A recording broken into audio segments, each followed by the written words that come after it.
नमस्कार दोस्तों, मेरा नाम है अभिनव और आप सभी का स्वागत है मेरे ब्लॉग्स वीलॉग्स में, जहाँ पे मैं डिस्कस करूँगा कुछ बहुत ही इंटरेस्टिंग एंड ये एक सीरीज़ होने वाला है जिसमें मैं हर दिन या कोशिश करूँगा मैं एवरी वीक एक वीडियो अपलोड कर सकूँ about the topics and the current topic that is going on, और जिससे हमारे देश में और हमारी कंट्री में क्या इसका इम्पैक्ट रहने वाला और लॉन्ग रन में वो हमें कैसे इम्पैक्ट करने वाला है.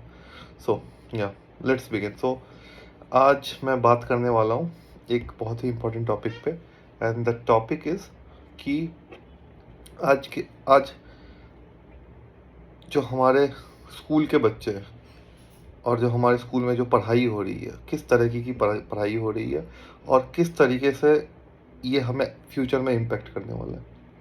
तो लेट्स बिगिन.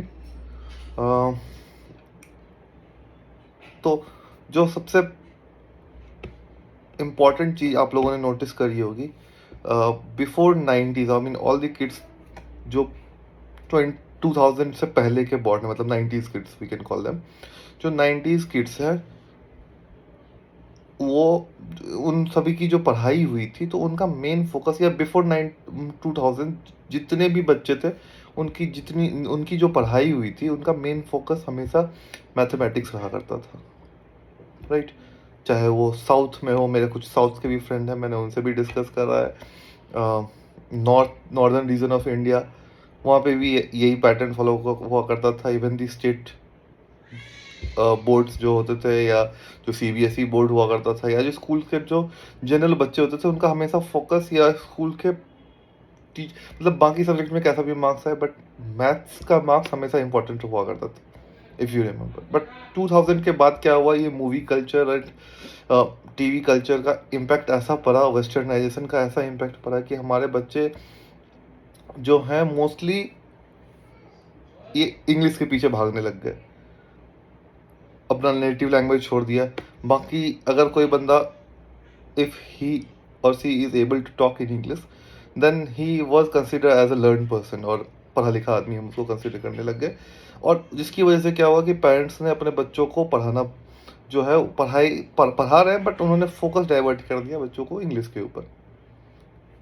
ठीक है, I agree, totally agree, you should know English, but to a certain level, and that would work. I mean, if you know how to communicate yourself and if you are able to express yourself, that is enough. I think it's just a mode of communication, and you should know English. I mean that even if you know the English that much only, you have a certain level of vocabulary and you know grammar, and you are able to phrase your sentences, then that is okay, totally fine. But हम चाहेंगे native speakers की तरह बोलना, that is, I don't think that is, I mean we should worry about those. And even ऐसे parents को भी मैं suggest करना चाहूँगा कि हमारे बच्चों का जो पढ़ाई का सिस्टम वो हमेशा मैथ्स होना चाहिए. अगेन आई से कि मैथ्स क्यों होना चाहिए, उसके पीछे भी क्यों. मैथ्स जो है ना, वो that brings a logical analytical thinking. इससे ना एक एनालिटिकल थिंकिंग, आप एक बात बताओ, जो कैट का एग्ज़ाम होता है या कोई भी एग्ज़ाम होता है, सब में क्वांटिटेटिव एग्ज़ाम का एक पेपर डालते हैं. क्यों? चाहे वो कोई सा भी बड़े से बड़े पेपर हो जाए, क्वांट का पेपर जरूर होता है उसमें, और उसमें वही परसेंटेज, रेशियो, बेसिक क्वेश्चंस होते हैं, और वो जरूर पूछा जाता है, क्योंकि that kind of questions brings the analytical, I mean that test your analytical, I mean reasoning point of, आपका ना मतलब एनालिटिकल सोच को टेस्ट किया जाता है कि आप कितने एनालिटिकल, मतलब आपको बेसिकली 10 रुपए दिए गए, 4 उसमें से ले लिया गया. जो बच्चे से हम क्वेश्चन पूछा करते थे, या 10 रुपए को ऐसे डिवाइड करो, you have to distribute 10 rupees in such a way that elder one will get 2 more than you or something like that. तो ये सारे क्वेश्चन हमारे बचपन से ही पूछा जाता था, और बच्चों का ना एक कोशिश किया जाता था कि एनालिटिकल सोच डेवलप हो बच्चों के अंदर, जिससे हमारे बच्चे ग्रो होते थे. और इंडिया का हमेशा से, इंडियन बच्चे जो होते थे, या इंडिया के जो हमारे गाँव के भी बच्चे होते थे, इस मामले में वो हमेशा होशियार होते थे। उनको पता होता था कि अरे नहीं भी जो पढ़े लिखे हैं उनको एनालिटिकल सोच हुआ करती थी उनके अंदर, और वो कंपेयर कर लेंगे, वो बता देंगे, तुरंत कैलकुलेट कर लेंगे कि गज का कितना स्क्वायर फीट होता है, स्क्वायर फीट कितना गज होता है, वो कर लेंगे। हमारे बच्चे कर लेते थे। वो आज की डेट में सबको आता है वो सारी चीज़ें। बट मैंने अब नोटिस किया है, जो अब के बच्चे, the kids that are born after 2000, I'm noticing it, like सारे बच्चे they can speak English fine, वो तो सब बोल रहे हैं आज की डेट में, but analytical skill is completely missing. और जो एनालिटिकल स्किल है उसका क्या बेनिफिट हुआ इंडिया को? इंडिया बिकम आईटी हब क्यों बना? सबने ये डिस्कस किया, नरेंद्र मोदी ने इन्फोसिस खोला इसलिए बन गया, नहीं, इसके लिए नहीं बना। और जो आईटी कंपनीज इंडिया आ रही हैं वो भी इसलिए नहीं आ रही हैं कि यहाँ पे जो है इंडियंस जो होते हैं ये, क्योंकि हमारे पास एक बेसिक चीज़ था, वो था एनालिटिकल सोच। वो जो कोडिंग प्रोग्रामिंग भी होता है ना, उसमें भी एनालिटिकल ही सोच होता है, इफ एल्स लॉजिक ही सोचना होता है, यही तो आपको आगे पीछे का सोचना होता है और फिर उसी हिसाब से प्रोग्रामिंग करनी होती है, चाहे एबीसी कोई भी प्रोग्रामिंग लैंग्वेज में आप प्रोग्राम कर रहे हो, राइट।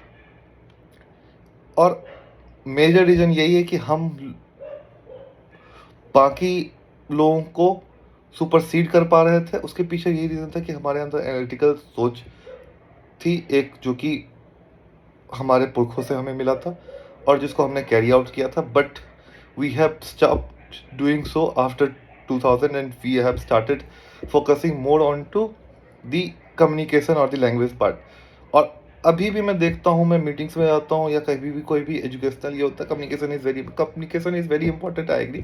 बट वो इतना भी इंपॉर्टेंट नहीं है कि तुम बाकी सारी चीज़ें छोड़ के कम्युनिकेशन के पीछे ही पड़ जाओ। तुम्हें इंग्लिश नहीं आएगी चलेगा, तुम्हें कोई भी लैंग्वेज नहीं आएगा चलेगा, बट अगर तुम्हारे अंदर ये एनालिटिकल स्किल मिसिंग रहेगा ना, तुम लाइफ में कभी सक्सेस नहीं कर पाओगे।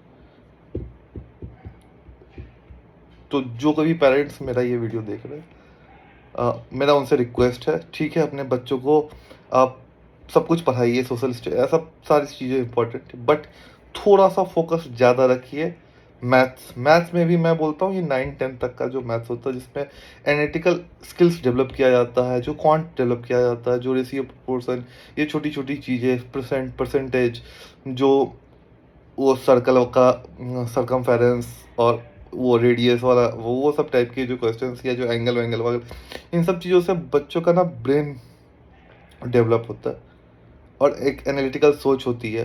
कल के डेट में वो बंदा कुछ और भी करेगा तो उसका वो स्किल उसको काम देगा।